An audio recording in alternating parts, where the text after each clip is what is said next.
morning, everyone. Welcome to Blacklogic. In a move that's igniting fierce debate, President-elect Donald Trump has called for the imprisonment of members of the House committee that investigated the January 6th Capitol riot. During a recent interview, Trump accused the committee, including figures like former Representative Liz Cheney, of destroying evidence and suggesting that they should go to jail.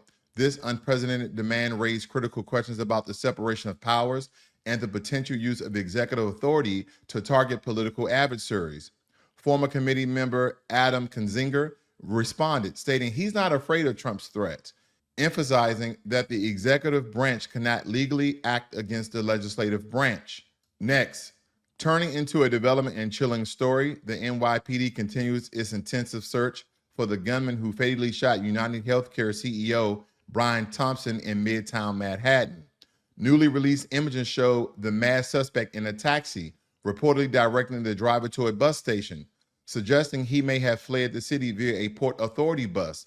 Investigators have uncovered significant forensic evidence, including a backpack in Central Park containing clothing and Monopoly money, and are exploring the possibility that the attack was premeditated, with the shooter specifically targeting Thompson. Despite these leads, the motive remains unclear and the suspect is still at large. Authorities are urging anyone with information to come forward as they work tirelessly to bring the perpetrator to justice. And also, I believe that the FBI have raised the reward with any information leading to the arrest of the assassinator of CEO Brian Thompson of UnitedHealthcare to $50,000. Next.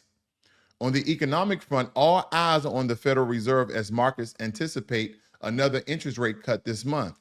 Even in the wake of robust employment figures, the S&P 500 has surged by 28% this year, reflecting investors willing to invest. Simultaneously, China's pivot towards a more lenient monetary policy to stimulate growth adds another layer to the global economic narrative. These developments could have profound implications for the U.S. economy, influencing everything from inflation rates to the strength of the dollar.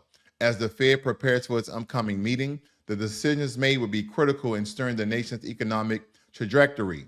Next, back in Washington, Tulsi Gabbard nomination as director of the National Intelligence is stirring significant debate. Her previous interactions with leaders like Syria's Assad and her non-interventionist stance have drawn criticism and concern from both sides of the aisle.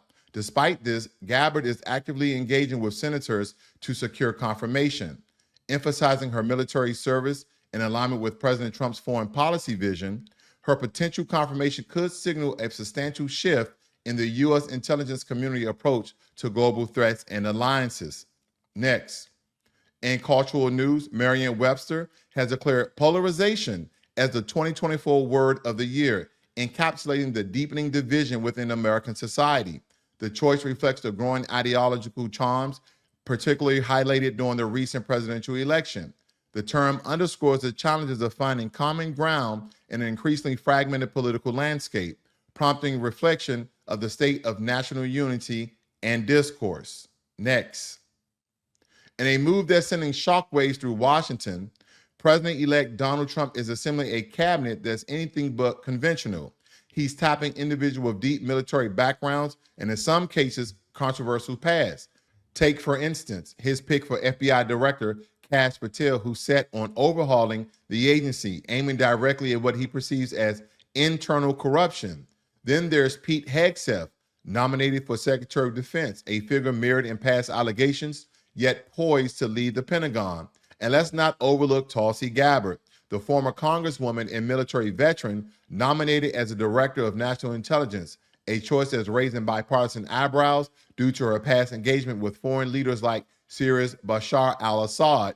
These selections underscore a significant shift in U.S. foreign policy, emphasizing skepticism towards traditional military interventions and a preference for leaders aligned with Trump's vision of America first. Next, turning our gaze to the Middle East, the sudden downfall of President Bashar al-Assad regime has left a power vacuum in Syria, thrusting the region into uncertainty. The U.S. now faces the complex task of engaging with groups like Hayat Tahrir al-Sham, pivotal in Syria's new government yet designated as a terrorist organization by Washington.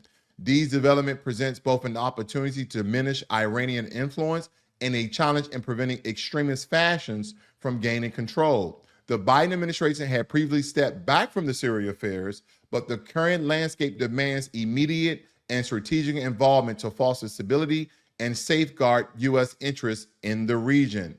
Now, these are some of the unfolding events that are highlighting in today's news, whether it be political and social, economic.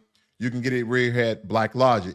Please subscribe to the channel, like the video, leave your comments below. This is Blacklogic. Have a great and wonderful day.